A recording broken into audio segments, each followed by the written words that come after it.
మూడవ కార్తీక మాస వనభోజనాలకి ఇచ్చేసిన మీ అందరికీ కాకతీయ గల్ఫ్ తరఫున సాదర స్వాగతం. దుబాయ్లో ఇది మూడవ ఆత్మీయ కలయిక వనభోజనాల సందర్భంగా. అలాగే ఉగాదితో కలుపుకుంటే ఇది 4వ ఆత్మీయ కలయిక అని చెప్పాలి.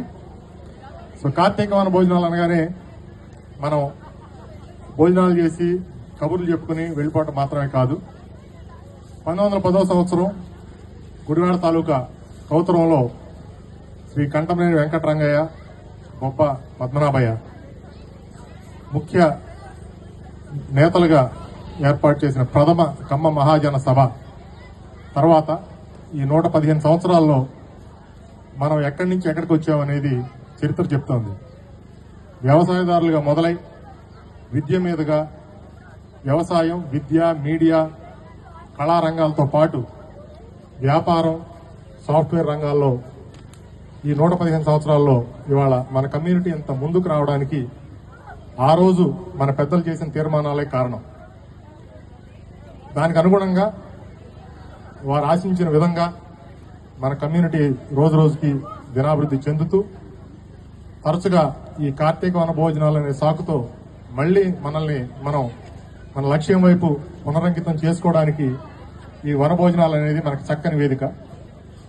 దుబాయ్లో 2022లో మొట్టమొదటిసారి ఈ కమ్మవారి ఆత్మీయ సమావేశం జరిగింది. ఇదే పార్క్లో గేట్ నెంబర్ 5 దగ్గర దాదాపు 465 మంది ఆ కార్యక్రమానికి హాజరయ్యారు మొట్టమొదటిసారి. తర్వాత అదే సంవత్సరం ఉగాది వేడుక చేశాం. ఉగాదికి 650 మంది హాజరయ్యారు.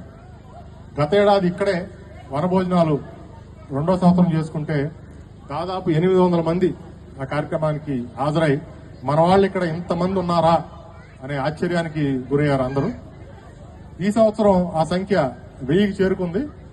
ఇది నిజంగా గల్ఫ్ లో చాలా పెద్ద నెంబర్. మనం ఒకటే సమూహం, మనలో రకరకాల వర్గాలు ఏం లేవు. కమ్మవారంతా ఒకటే, ఒకే సమూహంగా ఇండియా, అమెరికా బయట ఇంతమంది ఇక్కడ కలవటం అనేది ఒక చరిత్ర. ఈరోజు ఆ చరిత్రకి మనమందరం కారకులం, సాక్షులం రెండు.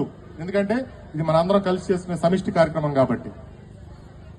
సో ఎప్పటికప్పుడు మన పెద్దలు చూపిన బాటలో మనల్ని మనం తీర్చిదిద్దుకుంటూ మన భవిష్యత్ తరాలకి ఏమేం చేయాలి మనం అనే దాన్ని ఒక్కసారి ఆలోచన చేసుకుంటూ ఈ విధంగా మనం ముందుకెళ్ళాలి. అలాగే ఈ కార్యక్రమానికి ఈరోజు ఏం చేసినా గుడివాడ కౌతరంలో సభ జరిగింది కాబట్టి మా గుడివాడ వాళ్లే గొప్ప అంటాడు ఆయన.